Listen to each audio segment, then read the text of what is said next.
Buenas tardes para todos y todas. Bienvenidos una vez más a una nueva emisión de Izquierda a Derecha. Hoy miércoles 5 de agosto, 18 horas, como siempre, aquí presentes en esta cuarentena, en estos tiempos difíciles. Nosotros con De Izquierda a Derecha, con Manu Brufman y todo el colectivo audiovisual, toda la productora, toda la producción del colectivo audiovisual que trabaja día a día para que nosotros todos los miércoles podamos estar aquí al aire en este hermoso, maravilloso e increíble programa que es De Izquierda a Derecha. Le damos la bienvenida a todos, ahí la gente se va a ir empezando a sumar a este nuevo programa, a esta nueva transmisión semanal de Izquierda a Derecha, que lo hacemos con muchísimo gusto, con muchísimo esfuerzo, con muchas ganas, así que bienvenidos a todos y todas nuevamente a esta nueva transmisión, a esta nueva semana de Izquierda a Derecha, que viene cargada de noticias. Como siempre, como cada miércoles, tenemos allí en Casa Rosada, instalado, trabajando en la sala de prensa, al periodista estrella de este programa, que es de Izquierda a Derecha, Juan Pablo Peralta, a quien voy a saludar en segunditos nada más. También lo vamos a tener a Pablo Rodríguez trabajando, haciendo un análisis político, tanto nacionalmente como internacionalmente. Sabemos que ayer hubo una explosión impresionante en el Líbano, así que vamos a estar tratando también de comunicarnos con algún corresponsal libanés, iraní, que nos va a estar contando de Medio Oriente, que va a estar contándonos las últimas novedades, como siempre aquí en De Izquierda a Derecha, de lo sucedido en el Líbano, para contarnos lo sucedido allí en esta terrible explosión que dejó muchísimas vidas. Bueno, vamos a estar charlándolo en minutos nada más para ver qué fue lo sucedido y obviamente ponernos en tema. Como siempre, como cada semana, De Izquierda a Derecha tiene una encuesta preparada para ustedes, para que el público vote, para que el público participe, como siempre, porque siempre este programa se realiza en conjunto, ¿no? Nosotros que estamos de este lado de la pantalla y ustedes que son quienes participan de este hermoso programa que hacemos semana a semana. La pregunta, la encuesta de esta semana es si estás de acuerdo con el acuerdo de los bonistas, si crees que el acuerdo con los bonistas fue bueno. Si crees que fue bueno, ingresás en el video de Izquierda a Derecha. Nosotros sabemos que hay mucha gente viéndonos del otro lado, en cada uno de los grupos de Facebook, en YouTube, en las diferentes plataformas digitales, porque la verdad que De Izquierda a Derecha sale por todos lados, por esta hermosa y enorme producción que tiene el colectivo audiovisual.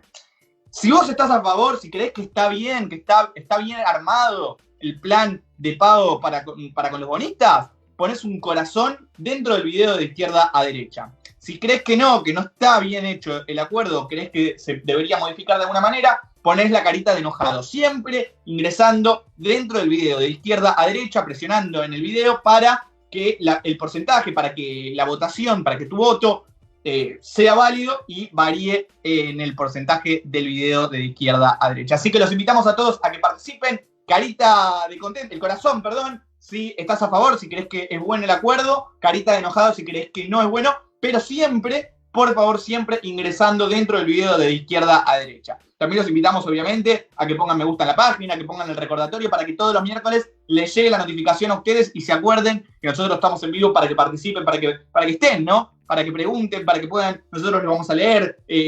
La producción de Izquierda a Derecha también va a sacar sus mensajes en pantalla para que a medida que vamos realizando el programa salga en vivo lo que ustedes van comentando, sus opiniones. Nos interesa saber qué es lo que opina la gente, nos interesa el debate, siempre bajo el marco del respeto. Siempre les pedimos, por favor, que sea bajo el marco del respeto, pero que todos participen. Así que, bueno, damos comienzo a este programa de Izquierda a Derecha mientras la gente se va sumando, mientras la gente va comentando y va participando de la encuesta de Izquierda a Derecha. Y le doy la palabra, como siempre, el saludo, la bienvenida a mi amigo, a mi colega, a mi compañero, a mi co-conductor, Juan Pablo Peralta, desde Casa Rosada, cerrando como cada miércoles Casa Rosada. Juancito, muy buenas tardes. Matías Opil, que te saluda.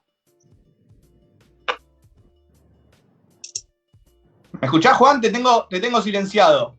A ver si sos vos o Manu lo puede modificar.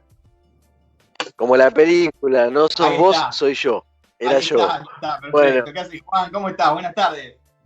Perfecto, como decís vos, aquí desde los exteriores de izquierda a derecha, en esta sala de periodistas histórica de Casa Rosada, en el primer piso, ya nos hemos quedado solos, hubo mucha actividad, te digo, en estas últimas horas con lo del acuerdo de la deuda externa, o reunión de gabinete económico, hoy por fin dio una pequeña rueda de prensa el jefe de gabinete Santiago Cafiero, te digo que brindamos acá con champán, no lo podíamos creer realmente, bueno, se anunció medio sobre la marcha, pero los compañeros se acercaron a la mañana y hablaron un rato con él, después les voy a contar algo.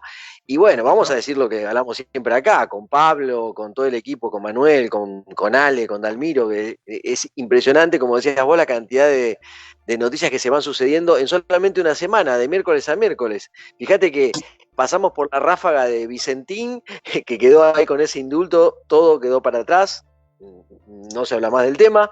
Vino la reforma judicial que se anunció desde acá, desde el Salón Blanco de Casa Rosada, que estuvimos con eso la semana pasada, en el medio del anuncio de la cuarentena, el fin de semana, el viernes fue precisamente, así que hasta el 17 estamos igual que como estábamos, aunque algunos de los números de contagios y de fallecimientos aumenta. Y además de todo eso, el famoso dato que se dio ayer y se empezó a hablar acá en los pasillos de Casa Rosada, de acuerdo con los bonistas extranjeros, se corría la bola, como se dice en el barrio, y nadie te confirmaba nada, estábamos acá con los teléfonos, quemándole los teléfonos, te digo, a todos los voceros de Corallo, pobrecito, el vocero del ministro de Economía, Guzmán, te pido disculpas, hermano, pero te quemé el teléfono. Pero finalmente, a las 3 de la mañana salió el comunicado anunciando de que esto era factible, todo ahí el entramado que se dio de un Alberto Fernández mirando una serie, todo lo que se estuvo contando, vieron los muchachos que escriben en los ríos de tinta de la prensa gráfica, bueno, tienen que contar todo eso y que se hace un poquito más pintoresco, pero el acuerdo está ahí, después vamos a entrar en detalles sobre eso, y además todas las cosas que se van hablando acá en los pasillos, entre ellas la interna, ya se puede hacer una serie en Netflix, te digo, Frederick Bernie Frederick, es estadio de pasillo acá todo el tiempo. Después lo quiero escuchar a Pablo al respecto a ver qué opina de todo esto, porque realmente hay de todo ahí. Ella es una, repito, una novela venezolana. Mira, ya se ríe, Pablo.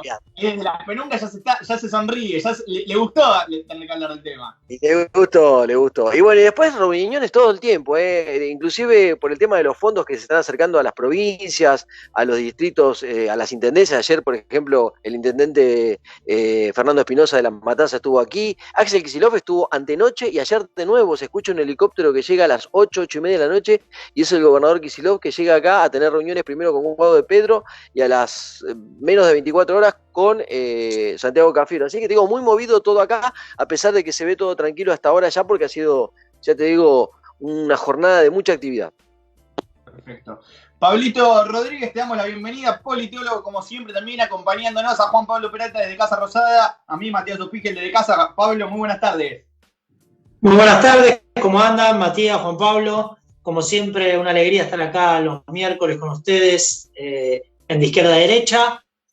Bueno, con una semanita movida, principalmente creo que para nosotros en lo local por el tema del cierre de la negociación de la deuda, que tiene sus aristas, que tiene sus diferentes cuestiones, pero que a los fines prácticos significa una bocanada de aire para el gobierno.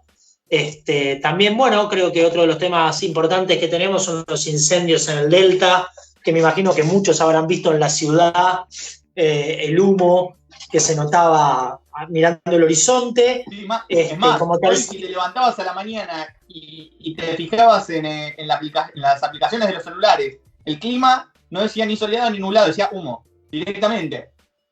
El clima era humo. Exactamente. Nunca lo había leído yo. Exactamente, que bueno, todo un tema, la quema de pastizales para adelantar los tiempos de sembrado. Y por tercer tema, bueno, esta sorprendente explosión en el Líbano, que fue un poco un impacto a nivel global, y que tiene sus bemoles, diríamos, más que nada por los comentarios hechos por el presidente de Estados Unidos, Donald Trump, que sorprendentemente dijo que se podría haber tratado de algún tipo de atentado. Y eso, bueno, esos son los tres temas que tenemos en la semana. Creo que fundamentalmente el tema de la negociación de la deuda es lo que es lo que tiene nuestra encuesta y que nos va a abarcar una buena parte del programa. Interesante. Ay, me quedó uno Pablo. pendiente acá. Sí, dale, Juan. Uno, Sí. uno pendiente que después lo vamos a desarrollar también con ustedes, que son más futboleros que yo. Hace horas nomás, ayer, en la jornada de ayer hubo reuniones aquí y se resolvió que se iniciaran finalmente los entrenamientos de fútbol. De eso vamos a hablar también, ¿eh? Hay felicidad. Obviamente hay que tomar los recaudos, va a tener que ser con el protocolo. Hay polémica. Que fue aprobado, sí, así es. Chiqui Tapia, presidente de la AFA, presentó un proyecto con un protocolo para que los equipos vuelvan a entrenar, que puedan volver a las canchas o por lo menos a los entrenamientos, así que el protocolo está presentado, fue aprobado por la Nación, así que sí, tenemos fecha, ya hay que resolver algunos temitas porque, no es parejo el tema de los entrenamientos. Hay equipos que vuelven a los entrenamientos antes, hay equipos que vuelven después. Tigre, que está en la segunda categoría, puede volver antes porque igualmente juega la Copa Libertadores. Atlanta y San Martín de Tucumán estaban punteros en la... Mirá, acá tengo el loguito. Atlanta y San Martín de Tucumán estaban punteros en la categoría y tenían la posibilidad de ascender a primera división. Bueno, parece que se vuelve atrás, ninguno tiene la posibilidad, se le da... hay una especie de reducido, todavía está en el veremos. Todavía no hay una resolución estricta y exacta de qué es lo que va a pasar. Lo que sí se sabe que es Sagra, presidente de San Martín de Tucumán, fue al TAS. Hay una movida para pedir que San Martín, a mi entender, San Martín de Atlanta tienen el legítimo derecho de ascender a primera división porque el torneo fue finalizado, porque terminaron punteros en cada uno de su zona, porque así lo determinaba el torneo, pero bueno, es un tema un poco más profundo para charlar, para debatir, pero lo importante y la noticia, como bien decía Juan, es que el fútbol argentino vuelve, que ya hay fecha para que empiecen los entrenamientos, para que se retomen los entrenamientos y obviamente la felicidad, ¿no? Para el pueblo futbolero, que los domingos y sábados vamos a tener algo para mirar por la tele seguramente, porque no creo que por ahora o en lo que resta de este año yo no creo que se pueda volver a las canchas. ¿Qué decís? Y está difícil el tema de los testeos, como nos explicó ayer Tapia acá en Casa Rosada, van a venir de parte de la AFA, los clubes también van a estar administrando el tema, y por ahora es solamente eso, y como decías vos, al mismo Tapia dijo aquí, veníamos a pedir solamente que le dieran prioridad a los equipos que iban a la Copa Libertadores y demás, y después finalmente se llevaron la sorpresa de que comienza, como dijiste vos, escalonadamente, la primera A, bueno, los que tienen obviamente... torneos internacionales, pero después todo ese bagaje que viene atrás, y después la queja de los que no pueden jugar, por ejemplo, como yo, al golf, y etcétera, a otros deportes más, al tenis, no juega ninguno, claro, pero bueno, hay muchos que se están quejando por eso, como vuelve el fútbol, el entrenamiento, claro. Hay una polémica también que se da por eso, los deportes individuales no, bueno, una cuestión que se va a seguir debatiendo seguramente en el transcurso de los días, pero por lo pronto, sí, mucha gente lunes... también que necesita... Correcto, mucha gente también que necesita volver a sus trabajos que no se les está permitiendo y dicen el fútbol es algo fundamental como para que tenga que volver antes que nosotros. Bueno, son debates, está instalado el debate también, pero hoy vamos a hablar de la parte económica. Como mencionábamos al principio del programa, está instalada la encuesta de izquierda-derecha, toda la gente que se va sumando, muchísima gente del otro lado, chicos, viendo el programa de izquierda a derecha. Y la encuesta, como decía, de izquierda a derecha de esta semana es: ¿pensás que el acuerdo con los bonistas es bueno? El corazón, si estás de acuerdo, si te parece que es bueno, ¿sí? La carita de enojado, si crees que no, que es malo, que no estás de acuerdo con el acuerdo con los bonistas, ¿sí? Así que siempre ingresando dentro del video de izquierda a derecha, votás con el corazón o con la carita de enojado según tu pensamiento y según tu opinión. También podés dejar tu comentario y nosotros vamos a estar leyéndolo o va a salir en la transmisión en pantalla. ¿Está bien? Chicos, le damos la bienvenida a Hernán Arbizu, él es economista, va a participar de esta emisión de Izquierda a Derecha de esta semana, es nuestro invitado semanal, vamos a hablar un poco con él del tema de la economía. Juan Pablo, si querés darle la bienvenida, empezamos a debatir con él y a preguntarle todos los temas que respectan a la economía el día de hoy. Por supuesto, bueno, le damos la bienvenida y gracias Hernán Arbizu por recibirnos y estar con nosotros en esta jornada. Bueno, para hablar un poco de él, muchos ya lo conocen, pero para el que no se engancha, porque eso sale para todos los sitios que tenemos, obviamente, en las redes, y hay mucha gente de otros países que se informa a través nuestro.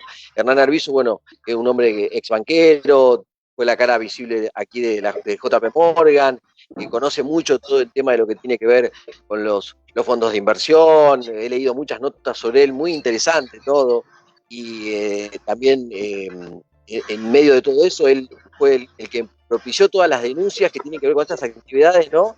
Que tantos recriminan y generan polémica en el mundo financiero, en el mundo de los negocios financieros, donde hay cosas, ¿no? Donde se blanquean dinero, en parte parece que son de formas legales y otras que no. Y bueno, pero él que conoce mucho de este tema, que también sabe mucho de lo que tiene que ver con este tipo de acuerdos financieros que se hacen con organismos internacionales, pero especialmente lo que se trató ahora, que fue bonistas privados. Acordate y acordémonos todos que la Argentina empezó desde abajo, ofreciendo un 34, un 35%, fue subiendo, cada $100 se iban a pagar primero $37, después se iban a pagar un poco más. Los bonistas querían obviamente primero ir a recibir $60 por cada 100, bajaron un poco, pero la cuestión que estaban intentando llegar a los 55, y finalmente esto que ocurrió, que contábamos al principio del programa el miércoles a la madrugada, fue que con estos fondos duros, estos tres principales, entre ellos BlackRock y demás, el ministro Guzmán llegó a un acuerdo donde la Argentina va a pagar 54,8% de esos 100, ¿no? De esos $100. Para algunos, acá empieza la polémica, el dietismo, como decimos nosotros, es un acuerdo fabuloso.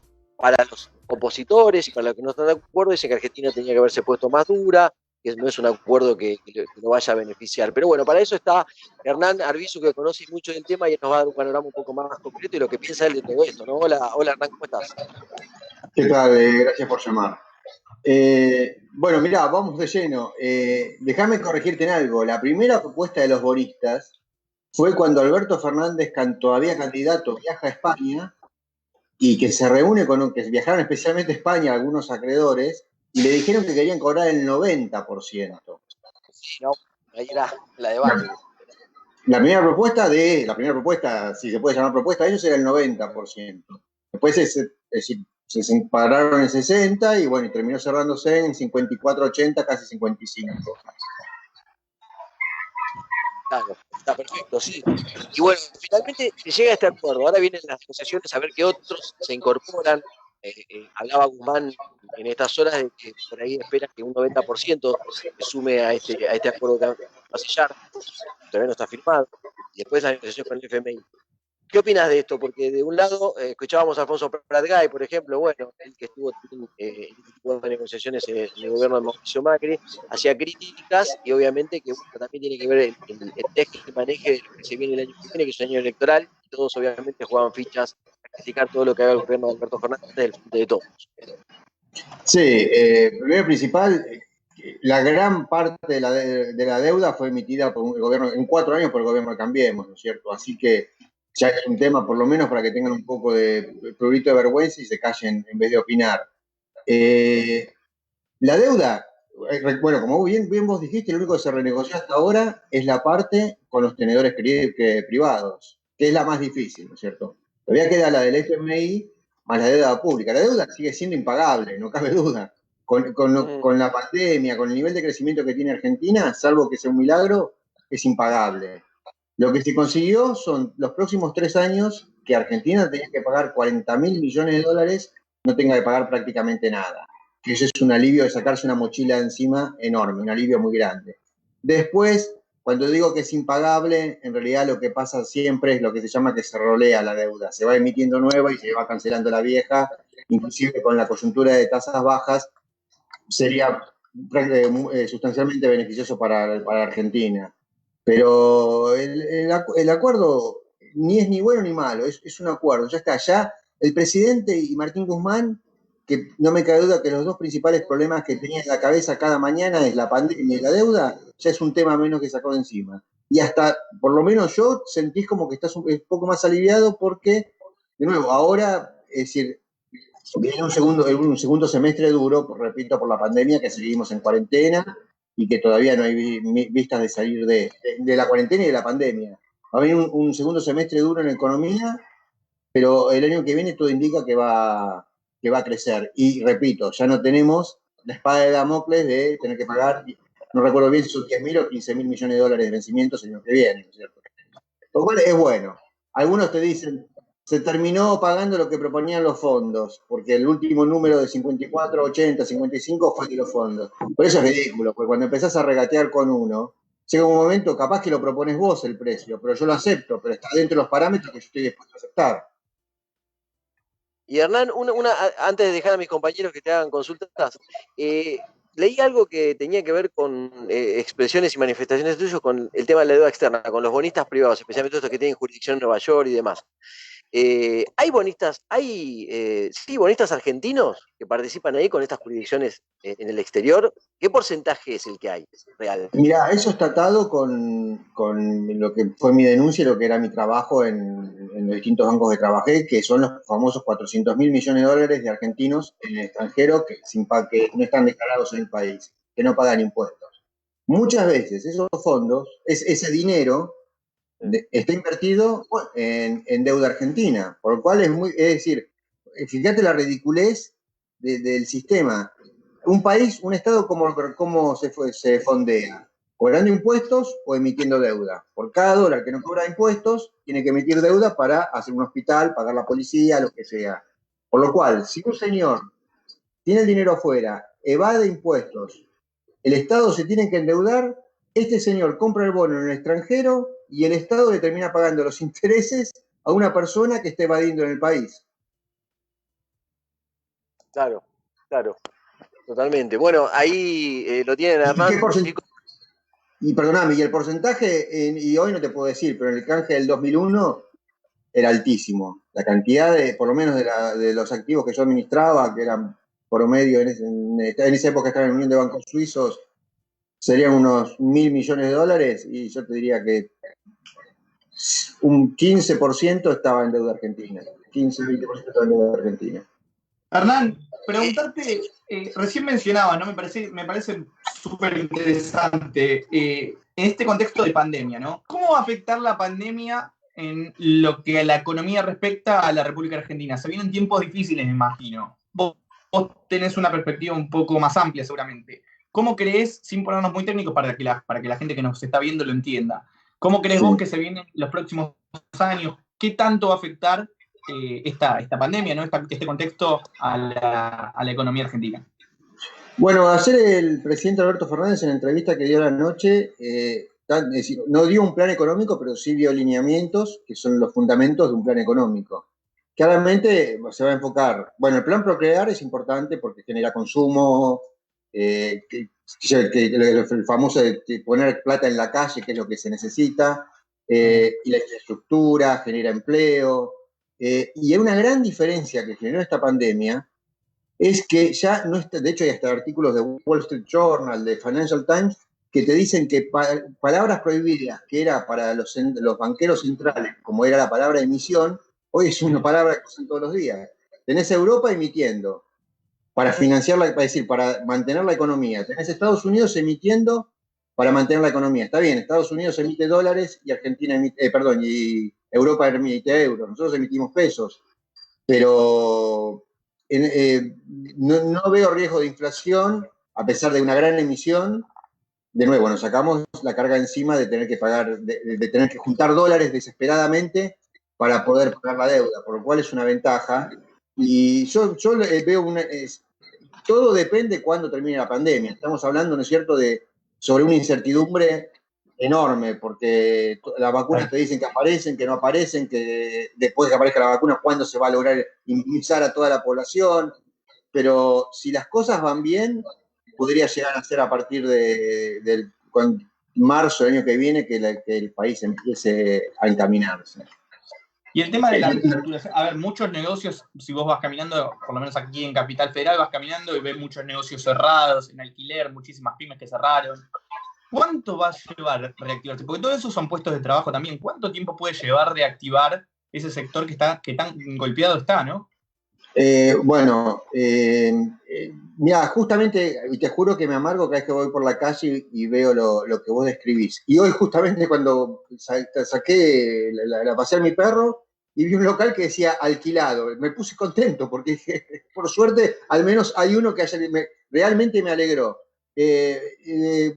Yo le veo rapidez en eso, te repito, porque Argentina es decir, no va a ser como en otros momentos que cuando emita le van a decir, no emitas porque no podés.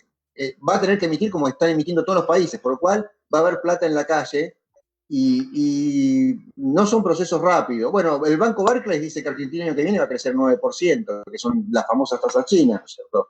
Pero la caída de este año es muy grande. No es milagroso, no es de un día para el otro, ni de un semestre para el otro, pero que se va a empezar a ver reactivación. Y si hay una variable que juega de una condición única y especial sobre la economía, es el estado de ánimo. Y cuando vos empezás a ver, de nuevo, lo que dije yo, que es que te cambia el estado de ánimo, un local alquilado, y la gente empieza a poder tener plata primero, y poder empezar a ver previsibilidad, y en función de la previsibilidad consumir, el efecto es multiplicador y puede ser que se dé más rápido. Perfecto. Pablo, no sé si querés hacerle alguna pregunta vos a Hernán. Sí, quería hacer una pregunta respecto a la negociación de la deuda. Lo que a uno le sorprende un poco, que también creo que ha sido base quizás de los más escépticos respecto a la negociación de la deuda, es esta alegría que de golpe han expresado Caputo y otros ex líderes de Cambiemos, y a su vez preguntarte ¿cuál es el negocio que se esconde para los grandes fondos, además de haber comprado deuda a un precio muchísimo menor? ¿Por qué ellos aceptan? Por las condiciones, ¿cuál es la razón por la que estos fondos aceptan la negociación de la deuda? Y por qué pareciera ser, se muestran conformes con esta negociación de la deuda, ¿no? Mira, con respecto a Caputo y los funcionarios de Cambiemos, la verdad, yo es decir, no quiero decir en público lo que pienso porque es decir, repito, deberían callarse la boca. Después del desastre que hicieron, deberían callarse. Con la soberbia que vinieron, deberían callarse la boca. Con respecto a los fondos, tenés dos tipos de fondos. Unos que los compraron en la emisión al bono, es decir, que pagaron 100 por cada lámina, y tenés otros, recordemos que la deuda argentina estuvo hasta hace poco valía $30. Lo compraron en 30, por lo cual ya salir a 56 ganaron $20 en meses. Ese caso es de los fondos más chicos. BlackRock y todos ellos entraron en momentos de emisión. ¿Por qué acuerdan? Porque, de nuevo, no es Argentina el problema. La economía mundial estaba con mucho riesgo. Y como todo el mundo prevé un segundo semestre muy, muy duro en todo el mundo. Bueno, hoy Turquía fue un desastre, las tasas están al 300%, por lo cual, ante el eventual o la posible aparición de varios defaults simultáneos de varios países, y así como Argentina se saca una mochila encima de arreglar la deuda, los fondos dicen, bueno, ¿sabes qué? Cerremos este tema y tratemos de navegar por aguas calmas mientras podamos hasta ver qué pasa en el segundo semestre, que no aparezca otro país y otro, y bueno, terminen. Es decir, se sacaron un problema encima. Así como nosotros sacamos un problema encima, ellos se sacaron un problema encima también. Perfecto. Está claro que este número le cierra, ¿no? Sí, por supuesto. Bueno, Hernán, la verdad, un honor haber hablado con vos. Te agradecemos la participación. Esperamos tenerte nuevamente y en otro contexto en el piso próximamente de izquierda a derecha. Cuando quieran. Muchas gracias por llamar. Muy amable. Bueno, ahí entonces pasó la palabra de Hernán Arbizu, economista, la verdad, completito, ¿no? Muy, muy claro y conciso. Interesante también la explicación de Hernán, cómo se viene el país, la economía, cómo lo ve. Y chicos, como lo decía recién Hernán, ¿no? Ver tantos locales cerrados, ver una economía tan caída, ver que vas por la calle y hay locales alquilados, cerrados, la verdad te pone la piel de gallina. Y no sé cómo lo ven ustedes. A mí en lo personal me entristece. Pablo, Juan, no sé qué opinan. Sí, obvio, bueno, estamos en el medio de esta situación de parate económico, eso está clarísimo, y también de esquema inflacionario que lamentablemente se sigue dando. Tengamos en cuenta que los precios, no hace falta que yo te lo diga, usted señora, como decía un viejo periodista, doña Rosa, obviamente que no concibo esa idea de la ama de casa o de cualquier amo de casa como yo que salgo a comprar. Y vemos que las carnes, por ejemplo, han subido el doble. El doble, hoy para 500 pesos para comprar un poco de carne, de cualquier tipo de cortes que solemos comer los argentinos. Así que eso es un tema que obviamente no solamente embroma al consumidor, sino obviamente aquel que tiene que vender y que está vendiendo menos, porque la gente también empieza a buscar otro tipo de... Fíjate que en el 2001, salvando las diferencias, se generó todo ese tema de canje, ¿se acuerdan? De que se hacía el trueque, más. Y hoy por hoy yo veo que está funcionando una cosa bastante parecida, que es esto de que una persona en su casa, yo vivo en un departamento que hay 300 unidades, y hay uno que vende pan que hace, otro que hace pizza, otro que hace empanadas, otro que consigue productos más baratos porque compra el mayoreo, y entonces ofrece, y bueno, y se va produciendo como todo un canal de venta entre la gente, sin intermediadores, y entonces hace que los comercios estén atravesando esta situación que vos contás y que también explicaba recién Arbizu, ¿no? Claro. Pablo. Sí, me parece que obviamente la caída es estrepitosa, ¿no? No solamente en el nivel de actividad económica, sino también con la crisis que significa la falta de trabajo, la pérdida de sustento laboral para un gran sector de la economía argentina. No nos olvidemos que cerca del 35-40% de la economía argentina es del sector servicios, por lo cual la afectación que sufre por la pandemia es realmente estrepitosa, ¿no? Ahora yo me pregunto, ¿no? ¿Se pudo haber llevado de otra manera la economía en este contexto, en este marco de pandemia? ¿Hubo alguna otra salida que no se tomó y que por eso seguimos en un contexto de cuarentena, en una gran proporción, porque no todo el mundo todavía tiene la posibilidad de salir a trabajar? Y por otro lado, la economía está realmente devastada para muchos de los comercios, de las pequeñas y medianas empresas. O sea, ¿estuvo bien tomadas las medidas económicas que llevó adelante el gobierno o tuvo alguna otra posibilidad en este marco y bueno, no lo supieron ver? Pablo, a mí me parece que el gobierno tomó las decisiones similares a las que se han tomado en todo el mundo, con una anticipación importante que permitió en un inicio preparar el sistema sanitario, y que eso fue la estrategia política que se llevó adelante. Ahora, respecto a la caída económica se está observando en todos los países en los que han tomado o no han tomado medidas más estrictas de confinamiento, lo cual viene a demostrar que no ha sido las medidas de confinamiento lo que han frenado la economía, sino el parate general producido por la pandemia. Entonces me parece que en ese sentido es contrafáctico en algún punto, porque, bueno, vemos lo que ha sucedido y se sabe que hay una caída económica estrepitosa, pero también podemos corroborar que es lo mismo que ha pasado en todos los otros lugares del mundo, ¿no?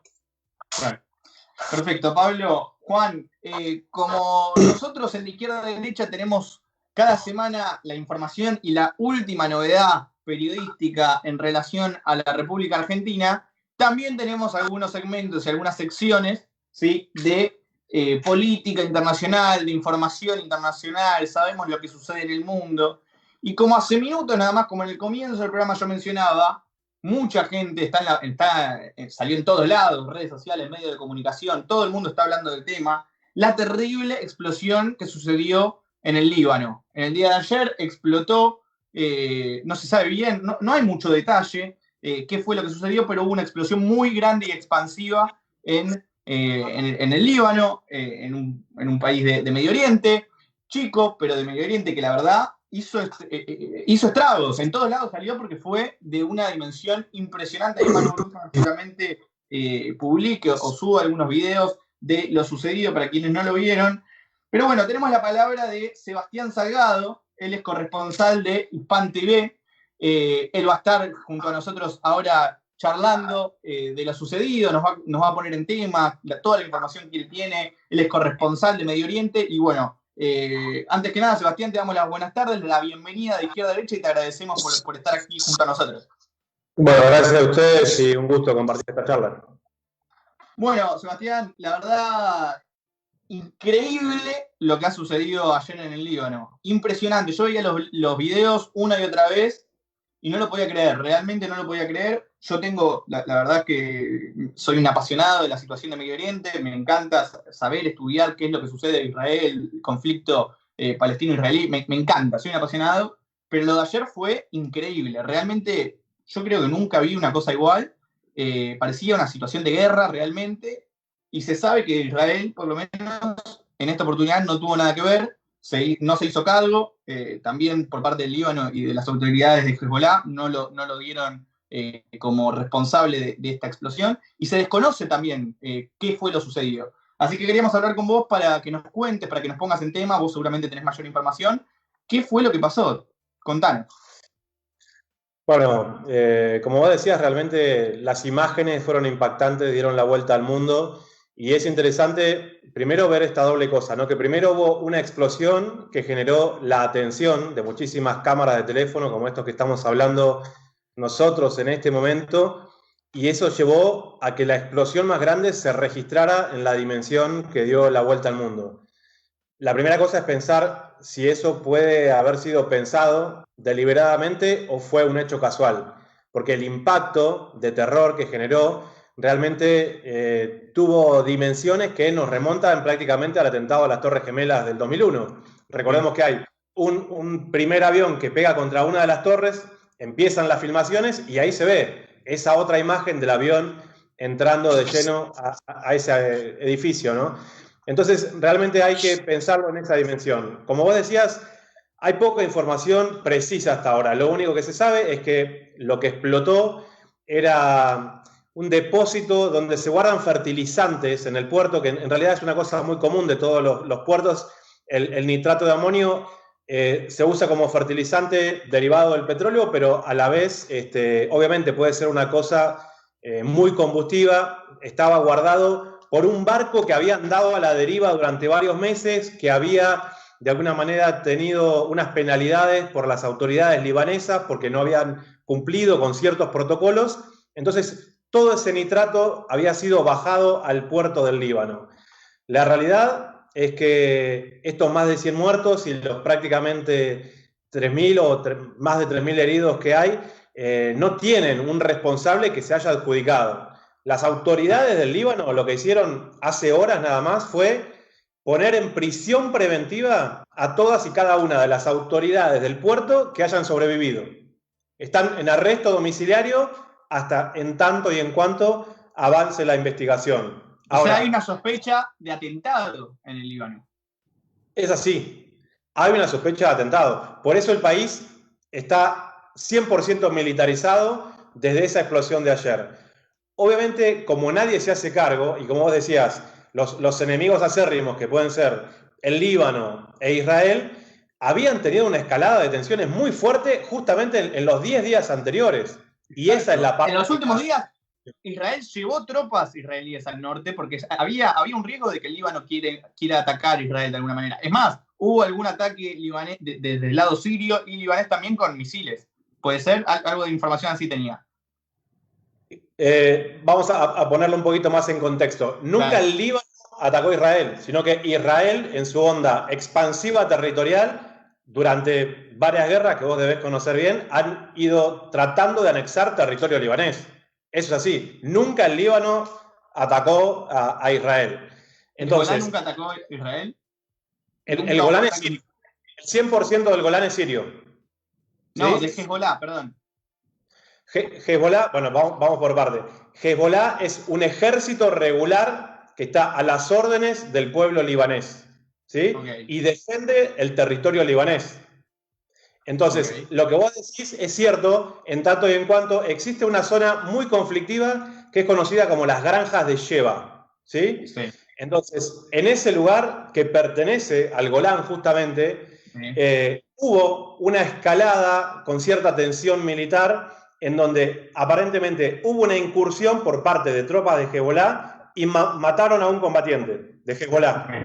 Sí. Por esa persona, Nasrallah, que es el líder de Hezbollah, dijo, las cosas no van a quedar así esta misma semana. Y nosotros, la muerte de este combatiente en las granjas de Sheba, y además un dron israelí la semana pasada mató a otra combatiente de Hezbollah en Siria.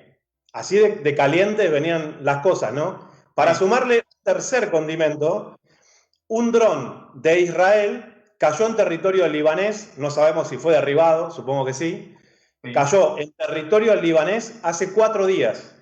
Entonces, que en este contexto nos quieran decir que cuando Hezbollah doblaba la apuesta para decir, bueno, vamos a vengar de alguna manera la muerte de nuestro combatiente muerto en Siria y lo otro que pasó en las granjas de Sheba, pareciera como demasiada casualidad de que pensemos que lo que pasó ahí fue un accidente. Sumando a esto, quiero decirte que estuve en contacto con gente en el Líbano y el ciudadano promedio, el de a pie, cada vez hay más gente que dice haber visto un objeto volador en el contexto de lo que fue la explosión en sí misma. Hay fotos, ya las pueden ver en redes sociales, desde anoche hay algunas que estaban subidas, hay algunos que dicen que puede haber sido un misil, otros que dicen que puede haber sido un dron directamente que porte una bomba, pero lo llamativo es que las autoridades del Líbano, por la propia precariedad política que tienen en este momento, porque están sufriendo la mayor crisis económica en muchísimo tiempo en Líbano, al punto que el canciller del Líbano renunció hace una semana.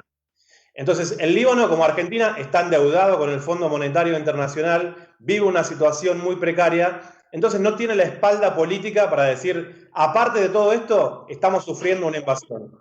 Entonces, la postura que está teniendo el gobierno, sobre todo el presidente aún, es decir, bueno, no tenemos nada que pensar. Oficialmente Israel dijo que no tienen nada que ver con esto y avanzaremos con las investigaciones. Perfecto. Se sospechaba o leía en distintos portales que podía haber armamento militar por debajo de algunos túneles, ¿no? que hay en la zona y que se sospechaba que podían ser eso lo que detonó la explosión masiva. ¿Tenés alguna información acerca de que pudo haber sido esto lo que sucedió? No soy un experto en esos temas, pero a mí me parece que un fertilizante no puede explotar de la manera que explotó.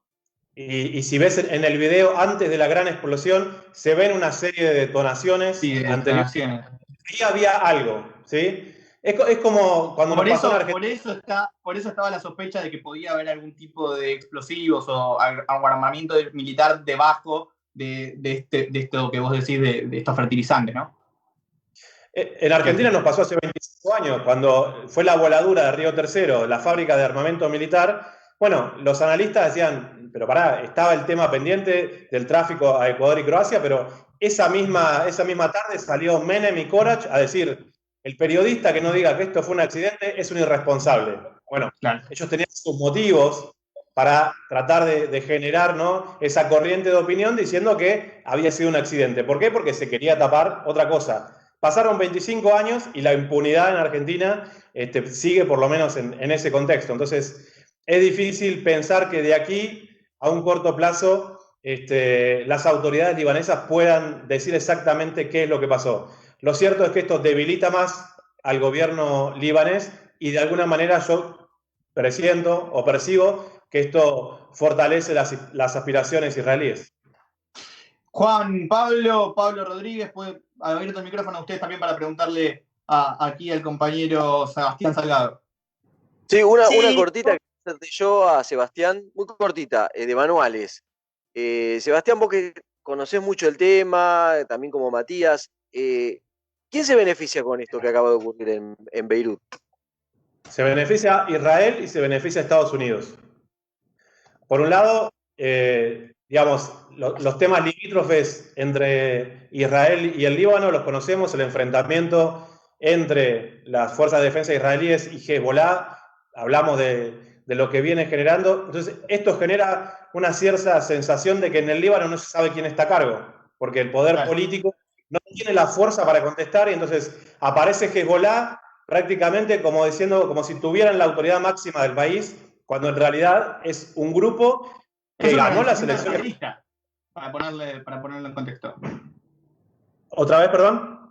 Es una organización terrorista el Hezbollah. Para nada.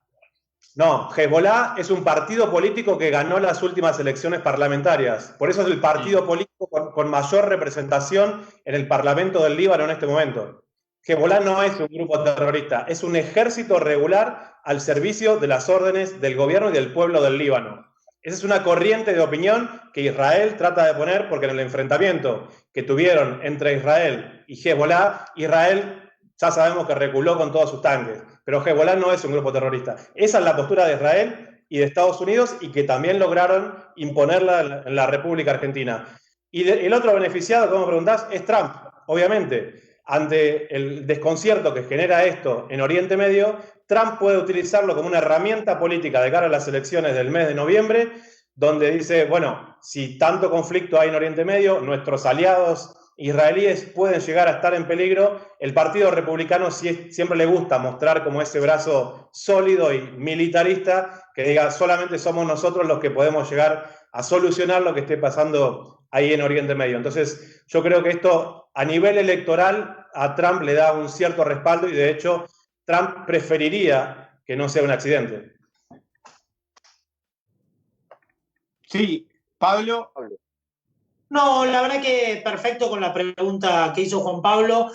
Bueno, vale recordar que en el 2012 Hezbollah intervino en la guerra civil siria, siempre combatiendo contra el Estado Islámico, ¿no? Que por supuesto Hezbollah es rarísimo que es considerada una organización terrorista, creo que por 3 países del mundo, por la resolución de Macri, por Israel y por Estados Unidos y nada más. Hezbollah es un partido político tal como se acaba de aclarar, ¿no?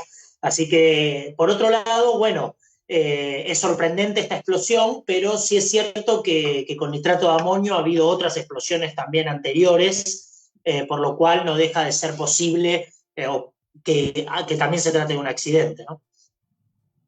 Sí. Realmente, si fue un atentado terrorista, lo pensaron muy bien porque nos generan todas estas dudas, ¿no? Lo mismo pasó con Río Tercero. Dicen, bueno, tal vez un descuido pudo provocar eso que ahí pasaba. Pero lo cierto es que los ciudadanos del Líbano, el ciudadano promedio de a pie, no cree bajo ningún punto de vista que ello haya sido simplemente un accidente. Puede haber sido algo deliberado, de que ese buque que estuvo a la deriva hayan tenido que descargarlo en el puerto adrede y generar después esta explosión una vez que ese fertilizante estuviera en los depósitos. Perfecto. Juan, Pablo, ¿alguna más? No, ya quedó claro. La verdad que muy bueno el aporte que hizo Sebastián. Me parece muy bien. Perfecto. Sebastián, te agradecemos la participación y esperamos poder estar en contacto nuevamente. Bueno, muchísimas gracias a ustedes. Hasta la próxima. Muy amable. Ahí pasó entonces la palabra de Sebastián Salgado, de Span TV, corresponsal. Posturas encontradas, cada uno tendrá su postura. Hezbollah es una organización terrorista, le pese a quien le pese, tiene acciones militares en la frontera entre Líbano y Israel, ataca a Israel constantemente, pero bueno, son posturas y obviamente cada uno tendrá su opinión. Matías, pero no son posturas, son datos. Son datos. Los datos están. Hezbollah nunca atacó a Israel. Si querés buscarlo, podés buscarlo. Podés buscarlo y encontrarlo. Pablo, hay que informarse un poco de lo que sucede en Medio Oriente. Hezbollah es una ramificación de Irán, es una organización militar que tiene fondos iraníes. Hay que estudiar un poco y saber qué es lo que pasa en Medio Oriente. Tengo a alguien estudiándolo, no me diga que no. No me iba a poner a discutir al aire porque no tiene sentido, pero no, es así. No hay, justamente, si vamos a los datos, hay que ponerse a estudiar, buscar los datos y ahí no vamos. Estoy de acuerdo, también creo que el Estado de Israel es un Estado terrorista. El Estado de Israel es un Estado terrorista, de la misma manera que vos podés considerar que Hezbollah es un Estado terrorista. Yo considero que el Estado de Israel es un Estado terrorista, que no solo bombardea a las poblaciones de alrededor, sino además que ocupa parte del territorio que no le corresponde, como es el territorio de Palestina. Es decir, también el Estado de Israel es un Estado terrorista. Y está corroborado por los ataques que realizan sobre territorios que no le pertenecen, que en todas las resoluciones internacionales, como la Franja de Gaza, los bombardeos a Palestina son constantes, en territorios que no le corresponden. Las ocupaciones coloniales de las pequeñas colonias que se generan. Está faltando la verdad, no es así. Hay que estudiar historia. No es así. Israel, el ejército de Israel se llama Ejército de Defensa Israelí. Justamente lo que hace es devolver los ataques que recibe de parte de todos los países islámicos o todos los países musulmanes que están alrededor de Israel que no lo reconocen como Estado. Si hubiese así, vamos al Tratado de Paz que firmó Israel y que no firmaron los países palestinos. ¿Por qué Israel es un pedacito así en el medio de 8 países palestinos. ¿Cuál es la refutación a esto? La refutación es que ¿Por qué Israel no tiene... Pará. ¿Por qué Israel por qué no tendría la potestad o el derecho a tener un Estado judío, el único Estado judío en todo el mundo? Puede tener un Estado judío como cualquiera puede tener el Estado que ¿Cómo no? tenga... Me está diciendo que está en el territorio ocupado de los palestinos. ¿Cuál es el territorio ocupado? La Franja de Gaza es un territorio ocupado. No, Franja de Gaza Toda fue la entregado frontera- justamente a los palestinos, son un territorio que tenía Israel. ¿Por qué no se reconoce el Estado palestino? Esa es la pregunta que yo te hago. Porque la ONU no lo reconoce. Israel fue al Tratado de Paz y el Estado palestino dijo, nosotros no vamos a aceptar justamente por esto no se reconoce, porque los palestinos no quisieron aceptar la existencia del Estado de Israel. Por esto. No, estás equivocado. No se les ¿Cómo no? ¿Cómo no? Las colonias Pero vamos, Estado pero por palestino. favor, ¿cómo estoy equivocado? Pablo, es así. Ya lo acaba de decir nuestro invitado, pero está bien, vos tenés una postura y obviamente gran parte del mundo, como la mayoría de los países que votaron en la ONU, coinciden con lo que yo te estoy diciendo. El Estado palestino no aceptó la existencia de dos estados, el Estado judío y el Estado palestino, por eso no hay un tratado de paz, por eso no existen los dos estados. Palestina no lo quiso aceptar. Es así, no hay discusión sobre el tema, es así. Fue así, hay que ir a los libros de historia y estudiarlo. Bueno, ya está, es una discusión interna. Estamos al aire, no pasa nada, son posturas. Desde el año 2012 que el Estado palestino es un Estado incorporado a las Naciones Unidas, no reconocido por el Estado de Israel, solamente. O sea, lo reconoce la Estado palestino no reconoce el Estado de Asamblea General de las Naciones Unidas y no lo reconoce Israel.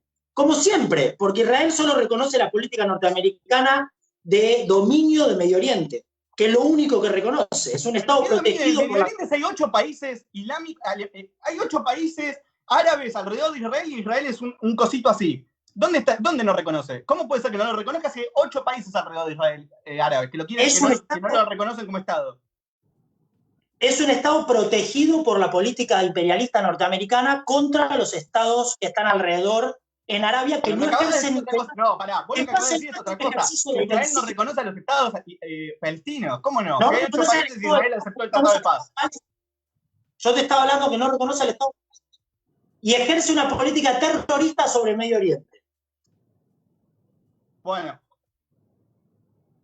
Yo no quisiera una pregunta a los dos, ya que están, me pongo el entrevistador acá. Primero a Mati, que es el que está defendiendo, digamos, la postura, digamos, pro-israelí, con todo su derecho. ¿Por qué considerás vos que el Estado de Israel, especialmente cuando se habla no por ahí del pueblo israelí, sino de la derecha, de Netanyahu y demás, es tan criticado por un sector importante de la población mundial, ¿no? De los países, digo, de varias naciones? ¿Por qué crees vos? ¿Hay alguna autocrítica? ¿Vos crees que es un tema de mala información? Justamente, están diciendo, acá se está poniendo en duda si Israel ataca o no ataca. El ejército israelí se llama FDI, son las Fuerzas de Defensa Israelí, ¿sí? Que se defiende, es un ejército que defiende el Estado de Israel por sobre los países árabes que no reconocen el Estado de Israel y que constantemente atacan al país, que constantemente recibe misiles de parte de todos los países árabes, menos hoy en día de Egipto. Hace días nada más pueden seguir las cuentas @FDI en Twitter. Cada vez que hay una alarma de ataque de algún país, perdón, Manu, ¿cómo? No. Arabia Saudita no es lindero con Israel.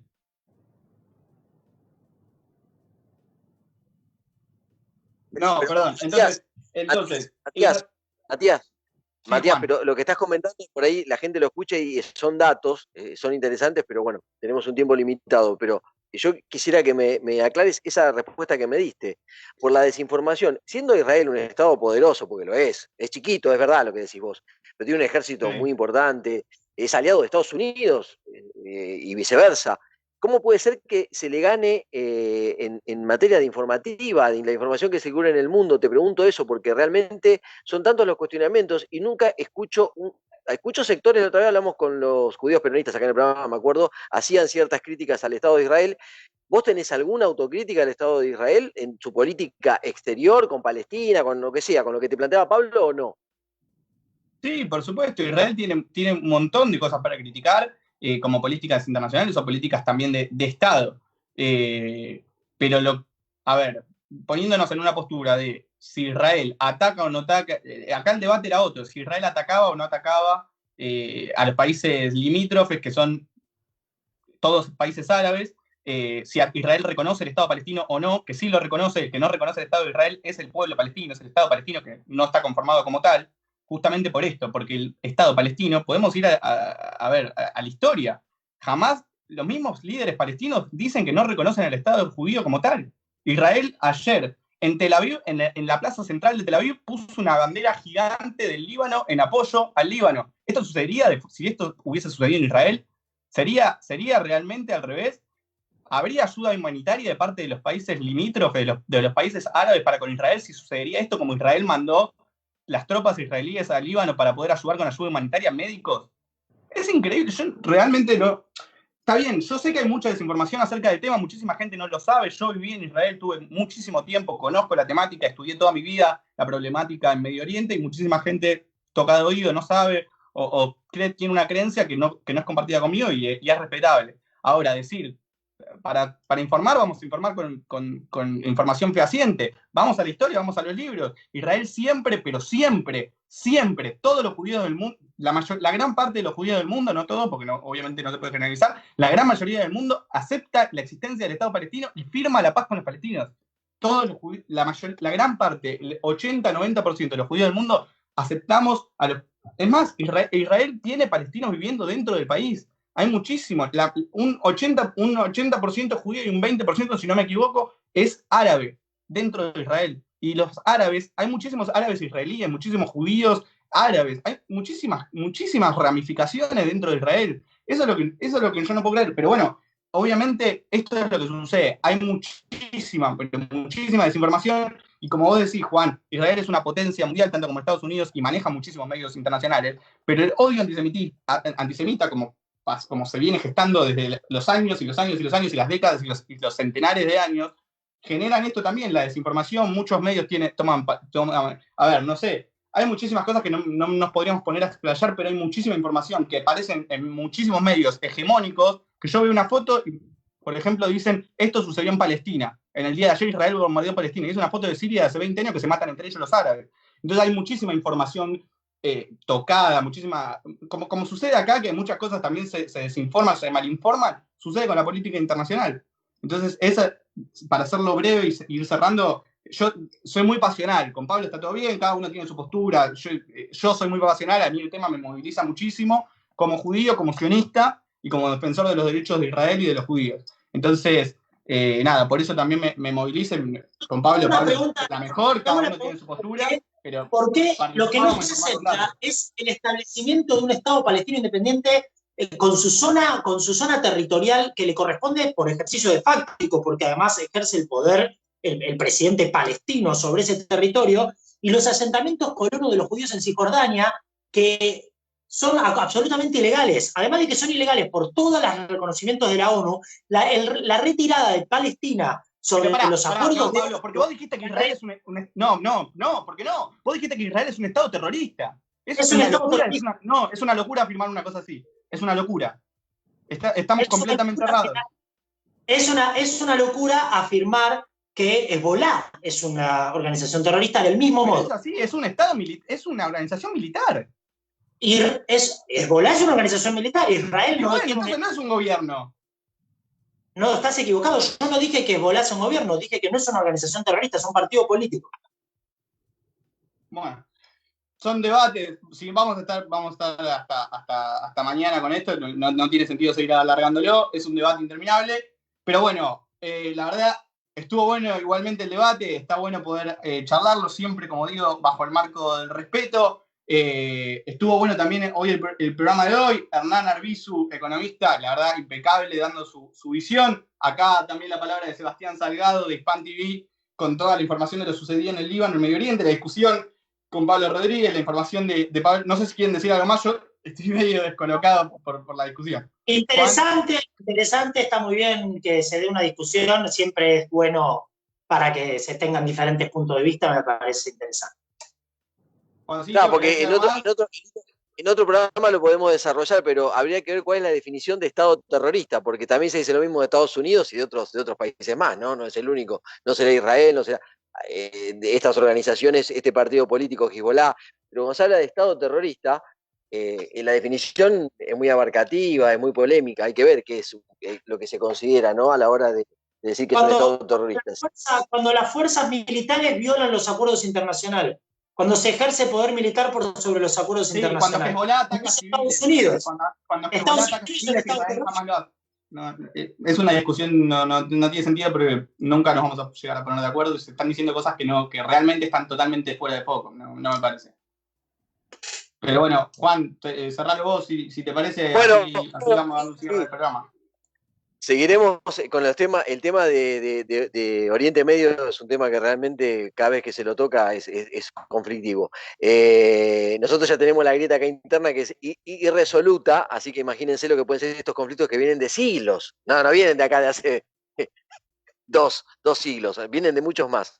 Así que bueno, simplemente decirles que esta semana que sigue, que todavía nos quedan 2 días más, mañana jueves, viernes, va a seguir teniendo ahora, claro, la idea es, bueno, se cierra casi el acuerdo con los bonistas extranjeros, Alberto Fernández tiene que empezar a gobernar, es lo que le pone como camino hacia adelante la oposición, pero también obviamente que hay un frente interno que va obviamente metiendo ahí su cuña para que esto de alguna manera se vaya haciendo por un lado o por el otro. Ahora comienza a gobernar el frente de todos.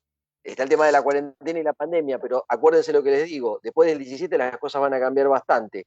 Más allá de los números que se siguen dando y que tenemos todos los días estos partes que preocupan y demás, la cosa se va a ir abriendo mucho más, no queda otra opción. Habrá que tomar los recaudos del caso, los protocolos, como se va a dar en el caso del fútbol, porque imagínate que a medida que se abre un rubro como es el deportivo, empiezan a surgir los otros que dicen, ¿cómo? Yo no puedo ir a visitar a mi mamá, no puedo abrir mi negocio, no puedo hacer esto, y bueno, obviamente todo es atendible, y ahí se empieza a abrir toda una beta que tiene que ver con el terreno político. Es todo político. El año que viene, lo repito, es electoral. Marcos Peña está armando todo lo que tiene que ver con la Reta 2023 ya en las provincias, lo reconoció oficialmente inclusive el propio jefe de gobierno de la ciudad, así que ese es el camino que está viniéndose. Vamos a ver también desavenencias en lo que tiene que ver con estos acuerdos que se vienen llevando hasta ahora con el tema de la cuarentena, especialmente en la zona del AMBA. Firme se muestra Axel Kicillof, cuando entró acá ayer y antes de ayer, el hombre está obviamente muy claro en lo que tiene adelante como concepto, y hoy es el que tiene mayor vinculación dentro de lo que es la alianza, esta gobernante que tenemos ahora del Frente de Todos, con Cristina Fernández de Kirchner. Y Cristina Fernández de Kirchner, a su vez, va tomando sus posiciones, que es lo razonable, porque muchos dicen, pero gobierna Cristina Fernández de Kirchner. Y sí, es la vicepresidenta, le guste o no le guste a mucha gente, es así. Cuando estaba Mauricio Macri, gobernaba Mauricio Macri, también tenía una vice que por ahí no era tan presente como Cristina, pero bueno, en este caso la historia ha sido diferente. Cuando escuchamos todos quién era el que presentaba al candidato a presidente, fue justamente la jefa política de lo que es el kirchnerismo, que participa dentro de un frente muy, muy amplio, pero que obviamente la mayoría del poder y de las decisiones está hoy en el sector que tiene como referente a Máximo Kirchner y a Sergio Massa. Ese es el tridente que hoy está gobernando la Argentina. Y por eso les aviso que la semana que viene, todo esto que se está celebrando ahora va a quedar un poquito de lado. Como decimos siempre, Vicentín, festejo, y luego frustración, y luego se archivó. La reforma judicial, ojo con la reforma judicial, Pablo, este es un tema que a vos te interesa mucho. Es muy probable que también quede bajo llave, es muy probable. Ahí está muy difícil el terreno ese. Y lo que se pide, empezar a gobernar, ¿sabes con qué tiene que ver? Tiene que ver con la economía, tiene que ver con el bolsillo, porque ¿sabés por qué se impulsa esta reforma judicial? No hace falta que yo se los diga, ustedes no son ningunos tontos. Porque viene la elección de medio término, sin mayorías en las cámaras, esa reforma no va a pasar nunca. Así que se van a jugar todas las cartas ahora. Y es muy difícil que se concrete. Perfecto. Pablo, ¿algo para acotar a la información de Juan? No, muy bien, Juan, como siempre, sumando paz al asunto. Y creo que lo de la reforma judicial va a ser interesante. Si tenemos otra vuelta atrás, nos va a dar tema de conversación el próximo miércoles. Perfecto. Muchachos, vamos cerrando el programa del día de hoy, caliente, como siempre, aquí en De Izquierda a Derecha, picante, mucho debate, muchas opiniones encontradas, pero como siempre, bajo el marco de respeto, cada uno con sus opiniones, con sus posturas. Llegan cientos y cientos de mensajes al WhatsApp, también me está mandando ahí Vale Puliese de la producción algunos mensajes que deja la gente en Facebook. Sigan participando, dejen sus opiniones, cada uno con su postura. Está buenísimo que podamos debatir y que cada uno pueda expresarse de forma libre. Esa es la idea y la esencia de este programa, escuchar todas las voces y que cada uno pueda dejar su postura. Nosotros nos vamos, nos reencontramos la próxima semana. Gracias, Manu Brufman, con todo el equipo de Izquierda a Derecha, Ale Pugliese, Dalmedio Cordeiro, Carlos Mamaruso, Juan Pablo Peralta de Casa Rosada, Pablo Rodríguez, politólogo y analista político. La verdad, impresionante el programa de hoy. Les agradezco. Mi nombre es Matías Auspigiel, como siempre, conduciendo este programa que es de Izquierda a Derecha. Nos reencontramos el próximo miércoles a partir de las 18 horas. Y bueno, nada, sigan opinando, sigan compartiendo el programa. Un me gusta, un retweet, un compartir, a nosotros nos ayuda muchísimo y realmente nos sirve para poder llegar a más gente, que mayor gente se informa a través de nuestra plataforma y obviamente que también mucha gente participe de nuestras encuestas y dejen su voto y su comentario. Muchachos, gracias por el programa, gracias. Nada, está todo bien. Cada uno tiene su postura y discusiones, obviamente, que están avaladas por el programa. Así que, chicos, nos reencontramos la próxima semana. Gracias a todos por haber estado del otro lado y hasta el miércoles que viene. ¡Chau!